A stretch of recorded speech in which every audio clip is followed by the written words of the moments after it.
Hi all, I am Muhammad Najiabu. Welcome to my YouTube channel. So in this video, we will be discussing about Amazon S3 Simple Storage Service. So in this video, we will be just covering the theory part, the basic theory part or the intro part, and in our coming videos, we can discuss about the practicals. I will show you in our coming videos, I will show you how can we create a Amazon S3 bucket and how can we upload it, and also like I will show you like how can we programmatically access or upload the files to the Amazon S3 bucket.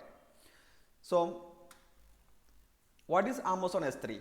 So it's an object storage built to retrieve any amount of data anywhere, and it offers scalability, data availability, security and the performance.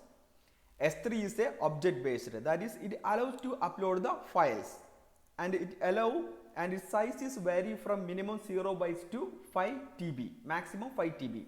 So largest object that can be uploaded in a single put operation is the 5 GB. Okay, and the total volume of data and the number of objects you can store are unlimited, and S3 is a universal namespace, that is name must be unique globally. So if I have given some name to my S3 bucket, you guys may not able to take that because that is unique across globally.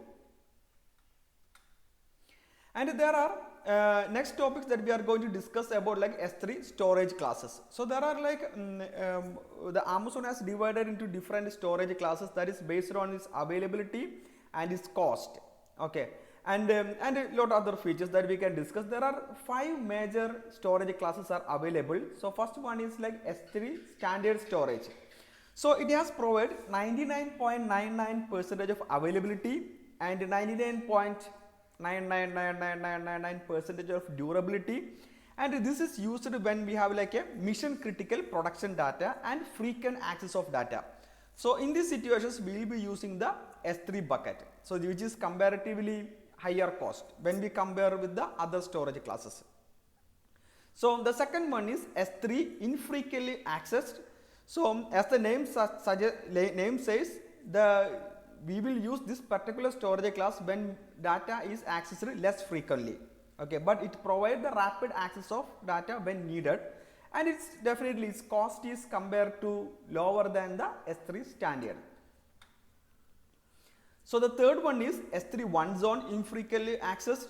So it's definitely a lower cost one, and it is used when we need like data that is infrequently accessed, and it has only one zone is available. Okay, do not need like multiple availability zones. Then the fourth one is S3 intelligent tiering. So from the intelligent, that means it is like automatically moving data to the most cost effective access tier, okay, without performance impact or operational overhead. So that means the Amazon is using some kind of a machine learning algorithm to understand the data and its frequency, like how frequent the user is accessing the data, all those things it understands, and then it moves to that particular tier. So the next one is S3 Glacier and S3 Glacier Deep Archive. So these both are used for the archiving purpose, data archive purpose. So S3 Glacier is a low cost, and it is retrieval time is configurable from minutes to hours. So the last one is S3 Glacier Deep Archive, which is we used for deep archive purpose, because its time is like retrieval time is very high. Maybe like it will take hours, maybe like around 12 hours it may take. So we will use this deep archive like in some scenarios based on the legal or like based on the agreement with our customers, we may have to keep all the information of the customer data.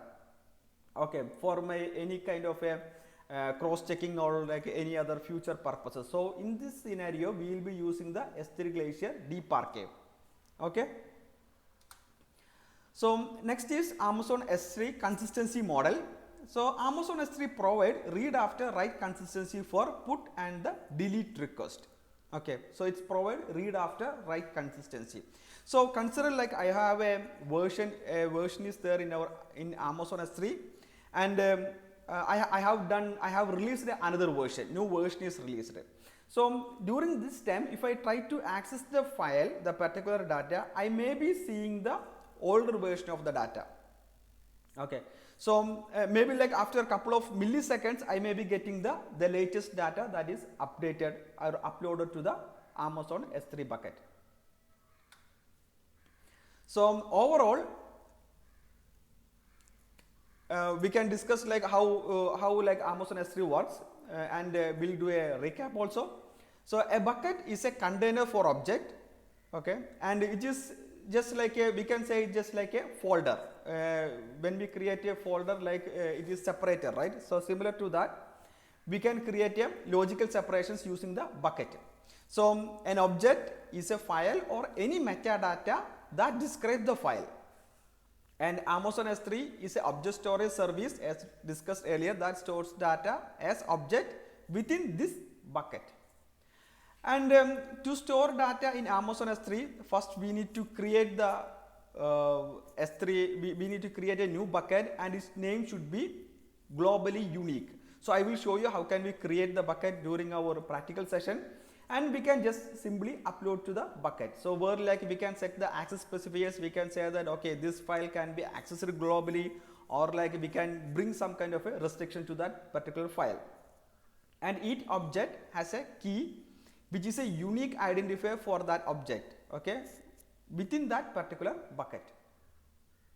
So that is all about Amazon S3, and I hope this helped you guys to understand the S3 bucket and all those details. Thank you very much for watching my video. Please do like and subscribe. In our future videos or coming videos, we can discuss how can we create a S3 bucket and how can we upload it, and programmatically how can we access or like upload the file to S3 bucket. All those things we can discuss. Okay. So once again, thank you very much. Have a nice day. Bye bye.